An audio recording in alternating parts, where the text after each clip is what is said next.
My hope with this video is if you have been considering selling on eBay, maybe you're on the fence, you want to jump in, but it just seems daunting, or maybe you have started selling on eBay and you just feel like there's so much to learn that it's overwhelming. My hope is that this video will help clarify a few things for you, hopefully encourage you and empower you to know that you can totally do this, that it's not as scary as it seems or as daunting as it seems. So I hope to share some of the things that we have learned along the way. My husband and I have been selling on eBay for 7 years now, and we have learned lots of things largely through trial and error. So hopefully you can learn from our mistakes, and hopefully you can get off to a great start on your eBay selling journey. So I'm going to highlight 10 things that I wish I knew when I was starting out selling on eBay. And the first is understanding sell-through rate. And I feel like this is arguably one of the most important things you can understand when you are starting out selling on eBay. And sell-through rate simply means how quickly an item will sell. And it's really easy to calculate on the eBay app when you are out in the wild. I'm going to walk you through that right now. I'll show you an item that has a high sell-through rate and one that does not have a high sell-through rate. Okay, we picked up this Dragon Naturally Speaking headset, and this actually has a great sell-through rate. So when you are out in the wild, you want to make sure you download the eBay app on your phone, and you pull up the app. You're going to go to your home page, and then I am going to just type this in. Some of the items actually have a barcode that you can also scan as well. Once you type in what the item is, you're going to go over to filter. This item is used. So in condition, you are going to hit used or mark the used box. And then you're going to scroll down where it says sold items. You want to toggle that. And you'll see that it will also toggle completed items. So just a side note, this is displaying everything that has sold within the past 90 days. So there have been 17 of these that have sold. You can toggle back and forth. If you didn't remember how many were active, there were 10 active and 17 sold. So already I know that's over 100% sell-through rate. If you want to calculate 17 divided by 10, you multiply that by 100. And that gives you a sell-through rate of 170%, which is great. This is something that I would pick up if I were in a thrift store. Now let me show you another example of something with a low sell-through rate. This is something that we just picked up at a thrift store as well, but this was not for our eBay store. This was for our son. It is a Little Tikes little dump truck. So this is purely for example to show you something not worth picking up to sell. If you have a hard time figuring out the exact item, Google Lens is a great tool to use to pinpoint what the item is. And I'm working on a video that goes deeper into selling on eBay for beginners. So make sure to stay tuned for that one. So I'm not going to dive too deep into how to figure out what the item is, but I use Google Lens to find the exact item. I am going to put that in my search bar on eBay, just like we did previously. And then I'm going to filter, this is used. So I take 1 because that is what has sold divided by 3, or the active listings. That equals 0.33. You multiply that by 100. So not great. That is not something that I would pick up. In a perfect world, you're going to want to pick up things that have a sell-through rate of 100% or more. That will guarantee that your items are selling quickly and are not just sitting forever. However, it depends on what you sell. I know with hard goods, it's easier for us to find items with higher sell-through rates. Sometimes with clothing, it's a little harder to find those consistently high sell-through rates. So you will start to hone in what your threshold is. I know a lot of clothing resellers say, 50% or more. So it's really going to come down to personal preference and what you're comfortable with. For us, we don't have a ton of space to store things, so we need items that are going to move. So we are very picky with sell-through rate and try and aim for that higher 100% ideally or more. But, even if, it has a sell-through rate of 70%, 80%, we'll still do that. So there's no hard and set rule. It's going to come down to your business model and what you're comfortable with. But a great rule of thumb is to always aim for that 100% or higher sell-through rate, and you'll be sitting really well with your eBay sales. Don't be afraid to look things up while you are out in the wild. We constantly look things up to this day. I honestly wish we would have understood this better when we were just starting out. That's why I'm sharing this with you. It honestly would have saved us from picking up a lot of items that just sat forever and ever. Which brings me to point number 2, which is don't be afraid to make mistakes. So even though I stress looking up sell-through rate, don't be too hard on yourself if you do pick up an item that just was not a good pickup. In this business, you are going to make mistakes, and it is okay. I like to ask myself, did I learn from this mistake? And if the answer is yes, then it's not wasted because you have learned something, you've become better from it because of it. And so I like to focus on that, on what I've learned, instead of beating myself up over the mistake that I made. We have learned so much through trial and error, and yes, we have made lots of mistakes figuring out this whole eBay business. We picked up so many items at the beginning that we thought were good buys, only to find out that they were not selling. And as we became more experienced, we wondered what in the world were we thinking picking these things up. Also, it took me a while to realize that there is a whole community of resellers out there who are willing to help and share their knowledge and experience. So don't be afraid to reach out. There are some great YouTubers out there sharing their knowledge. There are some very helpful Facebook groups. And if you are constantly thrifting at the same thrift store, then a lot of times you'll run into the same people, often other resellers, and you can form some great friendships where you can help each other out and learn from each other. Know that you are not alone in this. It's really cool to know that there's a whole community out there, and there are so many resources at your fingertips to help you understand this business. Number 3 is that shipping is not as overwhelming as it seems. I know that it can seem really daunting at first, figuring out how to package the items, how to ship them. That's honestly one of the things that scared me the most when we were starting out. And to be honest, we started out only reselling locally on Facebook Marketplace because we were intimidated by shipping. But I promise it is not that hard, and it's so worth understanding because it puts your items before a worldwide audience instead of just your local community.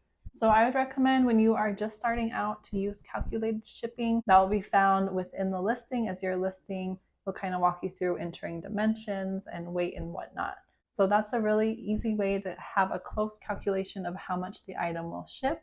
And that way you are not losing money on the shipping side while you are just starting out. As you get more comfortable with it, then you kind of get an idea of how much things cost to ship. And you may not always need to use calculated shipping. At this point, we have a pretty good understanding of shipping costs. And so most of the time we just do flat rate shipping.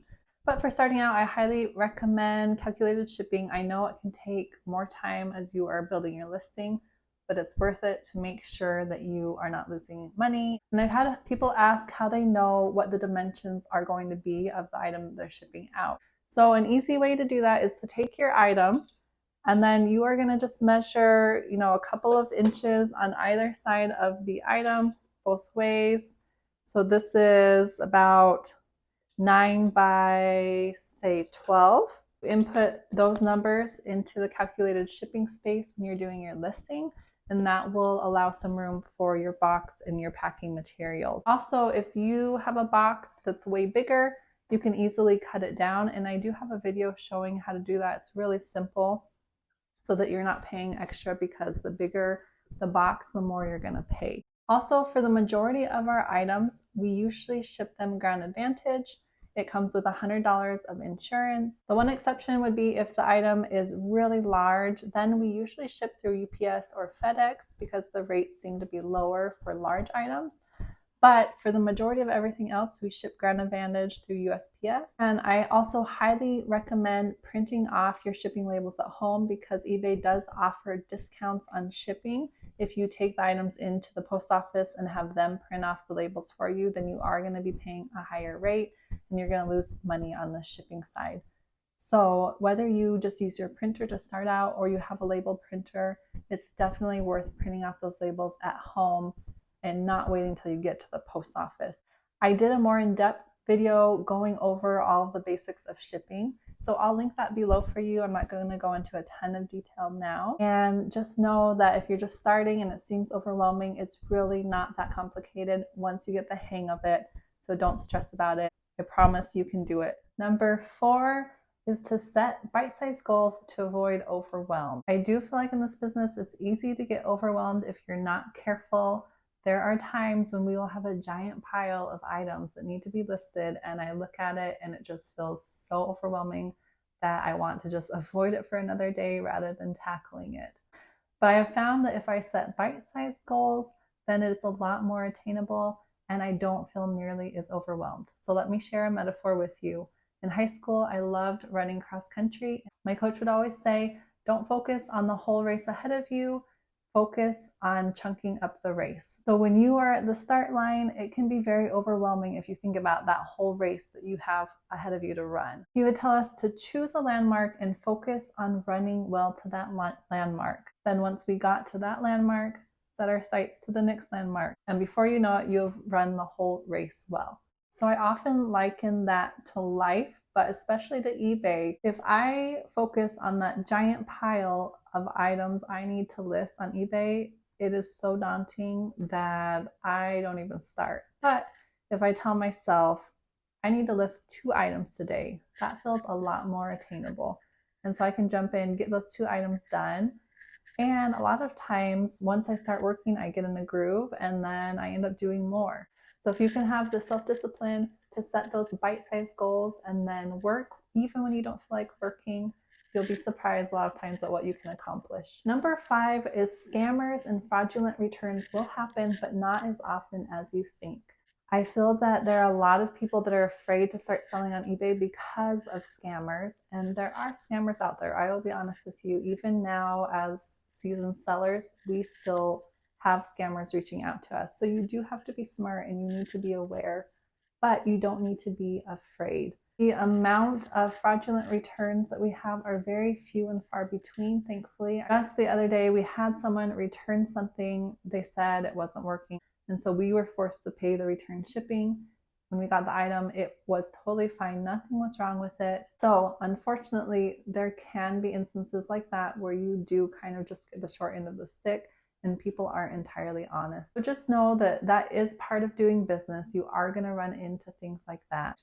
But don't be afraid to start selling because of scammers, because the number of successful, honest transactions that we have far outweigh any of the fraudulent transactions that we have. Number 6 is you don't need a fancy setup to start. Really, when you're starting out, you just need some basic shipping supplies. A lot of times you can find boxes for free. And then we just use a very inexpensive scale like this. A tape gun is really handy, but not necessary. You just need tape.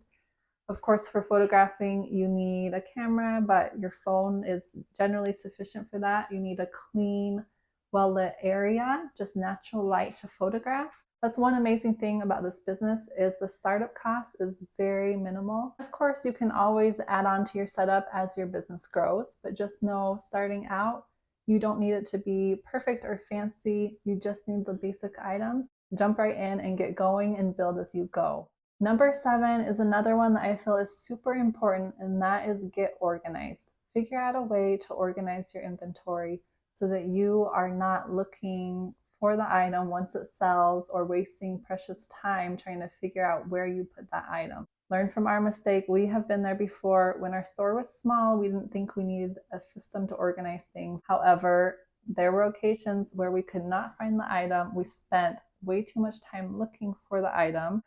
And worst case scenario, you have to cancel the item, which is not good for your store and also is a bummer for the buyers. So get organized now. Even with your store being small, it's worth figuring out your system now so that as your store grows, you're not trying to backtrack and get everything organized. This is definitely one that I wish we would have started sooner. It would have made our life so much easier. And your system does not have to be fancy. Again, you can go with a very basic system. There are lots of great ideas out there on YouTube and social media to give you ideas of how to organize your inventory. What we have found to be effective for us is to label bins and then assign each item to a specific bin. There's a great place when you scroll down in item specifics under your listing where there is a custom SKU area.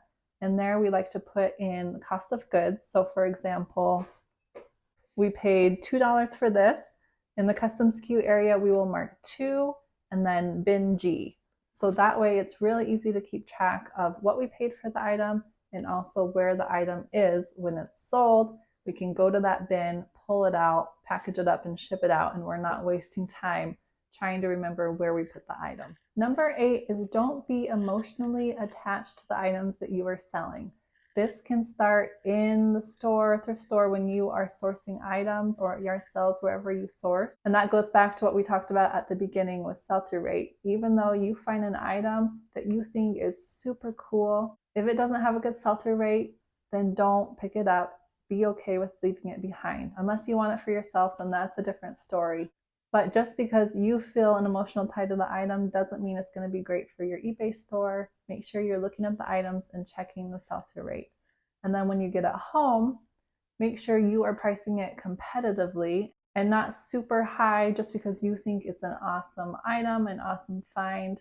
If it's priced too high, you're not going to sell it. If you receive offers, consider accepting reasonable offers. A lot of times we found that when we accept offers, it will promote other activity in our store and we'll get some other sales. We like to have the mindset of passing on the savings to the buyer as well, so it's a win-win. Now, there are exceptions to this. Sometimes if we have a really unique or rare item, we will hold out for that full price offer.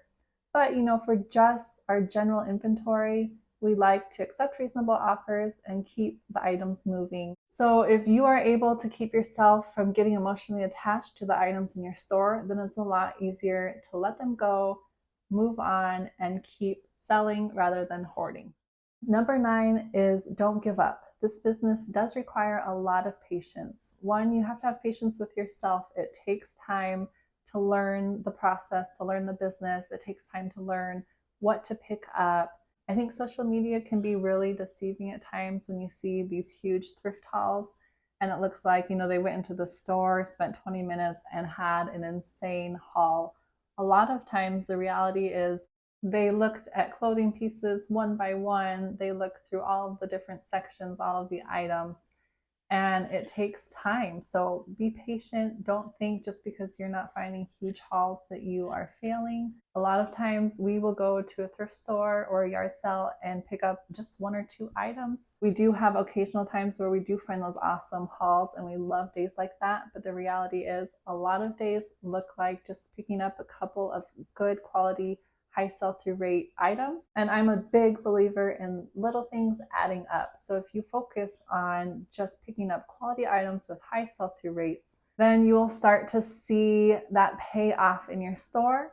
But even with sales, it can take patience. For example, the weekend before last, we had one of our best sales weekends ever.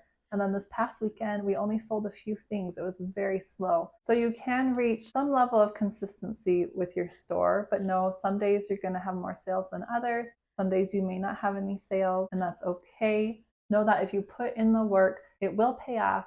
It just takes consistency and patience. So don't give up, keep going, and you'll be glad that you did. And number 10 is this is an awesome business to be in. Have fun with it. The work-life balance is amazing. As a stay-at-home mom, I love the flexibility that this business provides. I can work when I have time to work here and there throughout the day, and the rest of the time I can focus on my kids and be there for them. It's awesome to wake up to sales or to be on vacation and to make a great sale. There's great money to be had in this business if you're willing to put in the work. I love that we can go out sourcing, yard selling together as a family and still be spending time together. And another awesome perk is finding awesome stuff for yourself while you're out thrifting. So there are so many benefits to this business. If you are just getting started or on the fence wondering whether or not to dive in, I encourage you to do so. There's so much to look forward to. I believe in you. If I can do this, you can totally do this. I promise it's not as daunting as it seems. My whole hope with this channel is to help other people be able to have the joy that reselling has brought me and brought our family. We have loved the freedom that has brought, the ability to spend more time with our family. It has also been a giant blessing financially as well. Like I mentioned, I am working on an eBay for beginners video where I hope to dive deeper into some of these topics and expound on some other areas to hopefully help you with this business. So make sure to subscribe if you haven't already. Thank you so much for watching, and I'll catch you in the next one.